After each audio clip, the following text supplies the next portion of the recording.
प्यारे विद्यार्थियों, आज का टॉपिक है मैक्स वेबर का सामाजिक क्रिया के सिद्धांत के प्रमुख प्रकार। मैक्स वेबर ने सामाजिक क्रिया के 4 प्रकारों का उल्लेख किया है, जिसमें पहला है तार्किक क्रिया, दूसरा मूल्यांकनात्मक क्रिया, तीसरी है भावनात्मक या संवेगात्मक क्रिया तथा चौथे नंबर पर है परंपरागत क्रिया। तो प्यारे विद्यार्थियों, आप मैक्स वेबर के द्वारा बताए गए सामाजिक क्रिया के प्रकारों को समझने का प्रयास करना। हम सबसे पहले तार्किक क्रिया के बारे में चर्चा करेंगे। तार्किक क्रिया का संबंध किसी लक्ष्य के साथ होता है। एक पुल का निर्माण करते समय एक इंजीनियर की क्रिया धन कमाने के लिए, प्रयत्नशील व्यापारी की क्रिया तथा युद्ध में सफलता प्राप्त करने के प्रयत्न में लगे हुए सैनिक अधिकारियों की क्रिया इसी श्रेणी में आती है। अर्थात कि जिस भी कोई काम या क्रिया की जाती है उसमें तार्किकता का होना ज़रूरी है, क्वालिफाई का होना ज़रूरी है, तभी वो अच्छे से सामाजिक क्रिया संपन्न कर सकता है। स्पष्ट है कि तार्किक क्रिया उस क्रिया को कहते हैं जिसका चयन कर्ता द्वारा सचेत और योजनाबद्ध रूप से लक्ष्य तथा साधनों को ध्यान में रखकर किया जाता है। उदाहरण के रूप में, यदि कोई व्यक्ति नया काम धंधा, व्यापार या फैक्ट्री प्रारंभ करने से पूर्व अपने पास जमा पूंजी, माल की आवक, ग्राहक, मुनाफा आदि का हिसाब लगा लेता है, फिर व्यापार या काम धंधा शुरू करता है, तो उसकी यह क्रिया तार्किक क्रिया कहलाएगी। उदाहरण के लिए, मुख्य बात यह है कि तार्किक क्रिया में कर्ता क्रिया को करने वाला अपने लक्ष्य को स्पष्टतः ध्यान में रखता है और उसे प्राप्त करने हेतु साधनों का चुनाव करता है। इसीलिए इसे लक्ष्य निर्धारित क्रिया भी कहते हैं। वेबर तार्किकता की व्याख्या कर्ता के ज्ञान के आधार पर करता है, न कि अवलोकनकर्ता की दृष्टि से। अर्थात कर्ता को जितना ज्ञान है उसके आधार पर उसकी क्रिया तार्किक है, दूसरे व्यक्तियों की दृष्टि से वह तार्किक हो यह आवश्यक नहीं है। नंबर 2 है मूल्यांकनात्मक क्रिया। इस प्रकार की क्रिया के पीछे तर्क का होना आवश्यक नहीं है। एक डूबते हुए जहाज के साथ कप्तान का समुद्र में डूब जाना मूल्यांकनात्मक क्रिया के अंतर्गत ही आएगा। कप्तान ये भली भांति जानता है कि जहाज छोड़कर अलग नहीं होने से उसे सदा के लिए जीवन से हाथ धोना पड़ेगा, परंतु फिर भी वह जहाज छोड़ने के बजाय मर जाना ज़्यादा अच्छा समझता है, क्योंकि जहाज छोड़कर चला जाना किसी भी रूप में सम्मानजनक कार्य नहीं माना जाता। इसी मूल्य से प्रभावित होकर कप्तान क्रिया करता है। यहाँ कर्ता अपने सभी खतरों को स्वीकार करते हुए तार्किक रूप ढंग से क्रिया करता है। यद्यपि वह जानता है कि उसके ऐसा करने से कोई बाह्य परिणाम नहीं निकलेगा, वह ऐसा केवल इसलिए करता है कि सम्मान या प्रतिष्ठा के अपने स्वयं के आदर्शों के प्रति वफादार रहना चाहता है। स्पष्ट है कि क्रियाएं नैतिक, धार्मिक, कलात्मक या आदर्शात्मक आधार पर की जाती है तथा जिनके पीछे तर्क होना आवश्यक नहीं है। मूल्यांकनात्मक क्रिया कहलाती है। धार्मिक या नैतिक आधार पर इस प्रकार की क्रिया करने की लोगों से अपेक्षा की जाती है। उदाहरण के लिए, ईश्वर, भजन, दान, पुण्य करना नैतिक दृष्टि से उचित माना गया है। इनके पीछे तर्क का होना आवश्यक नहीं है। मूल्यांकनात्मक क्रियाओं के पीछे कर्ता का लक्ष्य सामाजिक मूल्यों को प्राप्त करना होता है। प्रचलित सामाजिक मूल्यों में उनकी दृष्टि, आस्था के कारण ही वह इन क्रियाओं को करता है।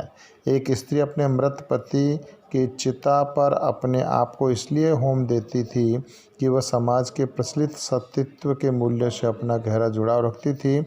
इसमें तर्क का कोई लेना देना नहीं है। नंबर 3 है भावनात्मक या संवेगात्मक क्रिया। इस प्रकार की क्रिया का संबंध व्यक्ति के संवेगों या भावात्मक दशाओं से होता है।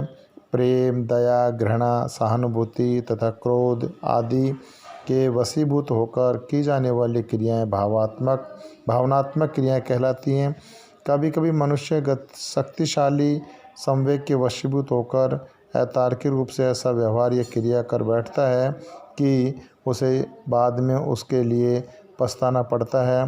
किसी के गाली देने पर क्रोधवश उसकी हत्या कर देना संवेगात्मक क्रिया का ही उदाहरण है। यह क्रिया को लक्ष्य या मूल्य की व्यवस्था के संदर्भ में परिभाषित नहीं किया जाता, बल्कि कर्ता की विशेष परिस्थितियों की संवेगात्मक प्रतिक्रिया के रूप में किया जाता है। जब परिस्थितियां ऐसी बन जाती हैं कि कर्ता का स्वयं पर नियंत्रण समाप्त हो जाता है, तब वह भावावेश में ऐसा व्यवहार कर बैठता है जो सामान्य परिस्थितियों में एवं स्वस्थ मस्तिष्क की स्थिति में वह कभी भी नहीं करता। संवेगात्मक क्रियाओं का विश्लेषण मनोवैज्ञानिक और मनोरोग विशेषज्ञ ही कर सकते हैं, अतः इनका अध्ययन मनोविज्ञान के क्षेत्र में आता है, समाजशास्त्र के क्षेत्र में नहीं आता है। इसके बाद परंपरागत क्रिया वे क्रियाएं जिनका संबंध प्रथाओं या परंपराओं अथवा प्राचीन काल से चले आ रहे व्यवहारों और विश्वासों से होता है, परंपरागत क्रियाएं कहलाती हैं। इस प्रकार की क्रियाएं इसलिए की जाती है कि भूतकाल से लोग ऐसा करते रहे हैं। प्रथाओं या परंपराओं के अनुरूप व्यवहार करना या उनका अनुसरण करना परंपरागत क्रिया ही है। ऐसा करने के लिए कर्ता को किसी मूल लक्ष्य या मूल्य को ध्यान में रखना आवश्यक नहीं है और नहीं उसे इसके लिए संवेग का सहारा लेना पड़ता है। वह तो किसी प्रथम परंपरा या विश्वास के वशीभूत होकर वही व्यवहार या क्रिया करता है जैसा उसके पूर्वज करते आए हैं। अपनी ही जाति में विवाह करना, मृत्यु भोज, श्राद्ध एवं तर्पण आदि की क्रियाएं परंपरा के पालन के लिए की जाती है। इस प्रकार से परंपरागत सामाजिक क्रियाएं वे क्रियाएं हैं जिन्हें लोग आदतों या स्थापित परंपराओं के प्रभाव या दबाव के कारण संपन्न करते हैं।